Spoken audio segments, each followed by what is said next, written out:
Meus amigos e minhas amigas, o Clube Náutico Capibaribe na estreia em casa nesse Campeonato Brasileiro da Série C na segunda fase, no chamado quadrangular do acesso, não fez uma boa partida. Nada deu certo para o Clube Náutico Capibaribe. O Náutico perdeu para o Guarani por 2-0.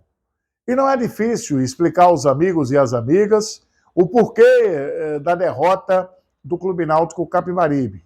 O Náutico teve problemas, dificuldades, erros, falhas em todos os setores do time no jogo desta tarde e noite no estádio Eládio de Barros Carvalho. E aí, evidentemente, quando você tem erros em todos os setores da equipe, os erros que propiciaram ao time do Guarani a fazer 2 gols em 2 minutos, aos 21 minutos o primeiro gol, aos 23 no primeiro tempo o segundo gol, realmente neutralizaram qualquer possibilidade de vitória do Clube Náutico Capibaribe. Muito mal o rendimento do sistema de defesa, havia uma preocupação com a dupla de zaga, preocupação que ficou claramente aceitável essa preocupação, ficou evidente que a dupla de zaga não se encontrou. No sistema de defesa, quem menos comprometeu foi Arnaldo, porque os demais todos comprometeram.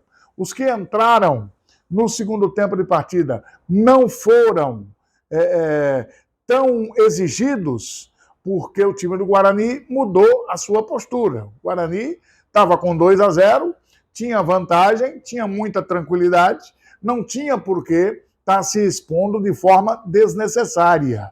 O Guarani, no primeiro tempo, ainda fez alguns contra-ataques, né? Fundamentalmente com o Mirandinha, com a velocidade do camisa 11 do Guarani, tentando buscar, evidentemente, o seu terceiro gol, mas no segundo tempo nem isso. O time do Guarani literalmente entregou a bola ao Clube Náutico Capibaribe. Então, os jogadores que entraram na defesa alvirrubra, só para a gente pontuar aqui, Muriel, Arnaldo, Matheus Silva, depois Índio, Rayan, depois Raimar e Igor Fernandes.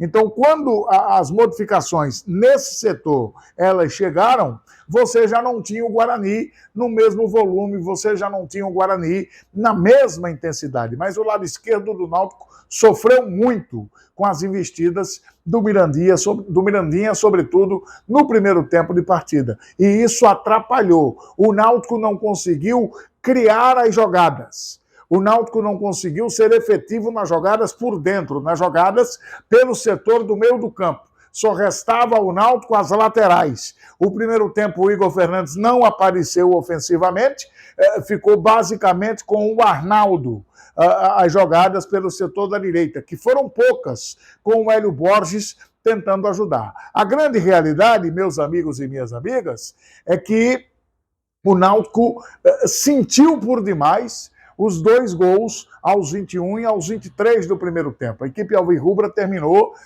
sentindo, não conseguindo jogar. Falamos do setor de defesa. No setor do meio do campo, Igor Pereira, depois o Anderson, Marco Antônio, depois o Bolt, entrou com a camisa 70, Patrick Alain, depois Vitinho. A primeira substituição foi aos 39 do primeiro tempo, o Patrick Alain sentiu e entrou o Vitinho no setor do meio do campo. Já entrou com 2-0 para o time do Guarani, apesar de ser no primeiro tempo. Então, observem, as mudanças do treinador do Náutico, basicamente, elas foram feitas nos 2 piores setores. O ataque também não funcionou bem, mas os jogadores de frente, eles foram prejudicados no seu rendimento porque a bola não chegava com qualidade. Quando a linha de defesa não dá a tranquilidade que o time precisa, quando o setor do meio não consegue jogar, porque por dentro, na jogada do meio campo, da bola trabalhada, o Náutico não conseguia, porque o Guarani foi absoluto no jogo nesse quesito. Ficou com a vida facilitada, é verdade, porque o Náutico tinha muita dificuldade. Só cabia ao Guarani marcar e sair tão somente na boa. na equipe de Campinas. Tanto é que o Guarani só foi buscar no segundo tempo a chamada bola ofensiva depois dos 40 minutos, quando o time do Náutico já estava um pouco mais cansado, quando o time do Náutico naturalmente dava um pouco mais de espaço, o Guarani tentou 2 investidas pela direita, já não tinha mais o Mirandinha, que também foi substituído, e nada mais do que isso. Então o Guarani, no segundo tempo, restou a ele somente a administrar a partida, infelizmente, para o Clube Náutico Capibaribe. Então, é muito simples de mencionar. Quando o goleiro Muriel, que é uma das estrelas desse time do Náutico, também falha em um dos gols, para mim falhou no primeiro gol do time do Guarani, ele pula, a reação para ir para a defesa foi um pouco tardia, e isso também contribuiu para o primeiro gol do Guarani, e o segundo gol é o chamado gol inadmissível, o gol do Alan Santos, que cabeceou a bola dentro da pequena área, sem ninguém para marcá-lo, depois do Diego cobrar o escanteio, o camisa 10 do Guarani, o homem da construção das jogadas do time do Guarani. Então é muito simples explicar. Quando você tem, com 11 jogadores, os primeiros não jogam bem, só o Arnaldo, que ficou um pouco melhor do que os seus companheiros. O Vinícius teve um dia apagadíssimo, um dia com absolutamente quase sem inspiração. Hélio Borges, um jogador que só fez ciscar, buscar, tentar correr, mas muito pouco para que o Náutico precisava. E o Sam, o nigeriano, que comandou o ataque, teve uma bola no segundo tempo, numa das poucas jogadas por dentro que o Náutico conseguiu fazer, depois das mudanças, confundiu um pouquinho a marcação do Guarani, aí teve uma bola que o Sam recebeu dentro da grande área, ficou cara a cara com o goleiro, e o bom goleiro do Guarani fez uma defesa importante e colocou a bola para a linha de fundo. Sem contar que no segundo tempo, o time do Guarani lá atrás, retraído, deixando a bola com o Náutico, era muito normal que a equipe do Clube Náutico Capibaribe saísse um pouco mais para o jogo, viesse em bloco para tentar trabalhar. O Náutico, em 6 minutos, teve 2 chances, 2 finalizações com perigo, o que não teve o primeiro tempo inteiro, e teve a melhor chance de um jogo de futebol, que é uma cobrança de pênalti, que infelizmente o Vinícius bateu muito mal, bateu praticamente recuando a bola para o goleiro do Guarani. O ponto positivo foi o torcedor do Náutico, a sua presença, 15.311 espectadores, 15.311 espectadores dos aflitos, torcedor que sofreu um pouquinho para entrar no estádio, faltando 20 minutos para o jogo começar, dificuldade para ter o acesso.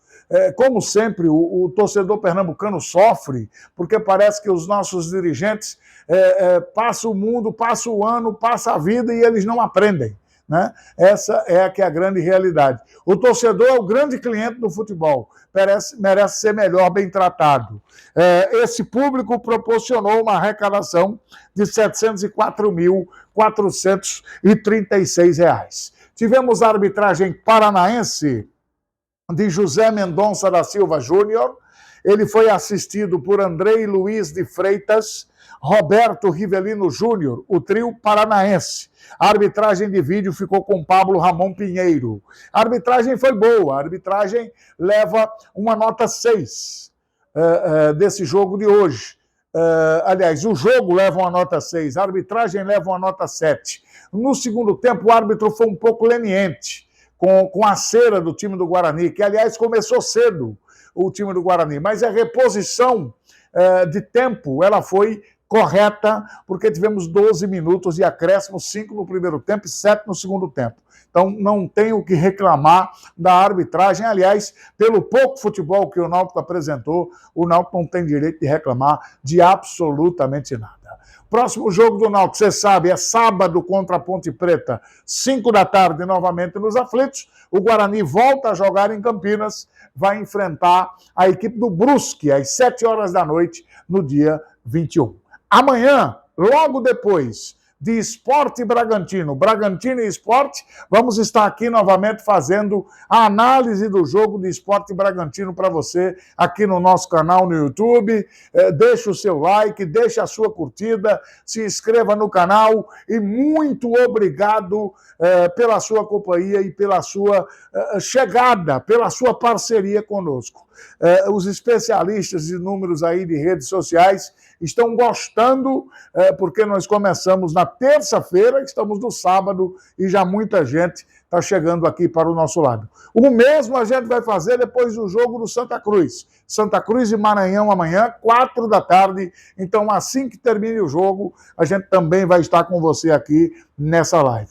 Para finalizar, eu quero lamentar aqui a morte do jogador Merica.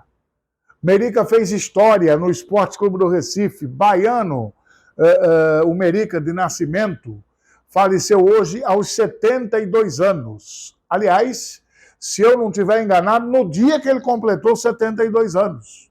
O Merica era aniversariante do mês de setembro. Fez história no Esporte Clube do Recife no final dos anos 70. Jogou no meio campo do Flamengo com o Júnior, com o Vanderlei Luxemburgo, que era lateral esquerdo do Flamengo, naquele time da transição, o Zico já no time, e o time que iria ser campeão do mundo mais à frente. O Merica foi campeão pernambucano em algumas oportunidades, jogando no Esporte Clube do Recife. Tinha uma qualidade rara, que hoje no futebol brasileiro não encontramos. Era um exímio cobrador de falta. Falta perto da grande área, Merica sempre levava perigo, com jeito e sabendo onde colocar a bola. Então, aos familiares, aos amigos, ao mundo do futebol, lamentamos a morte de Merica. Ele, aos 72 anos, nos deixou neste sábado. Um grande abraço, Esporte Bragantino amanhã, 11 da manhã, Santa e Maranhão, Maranhão e Santa, 4 da tarde.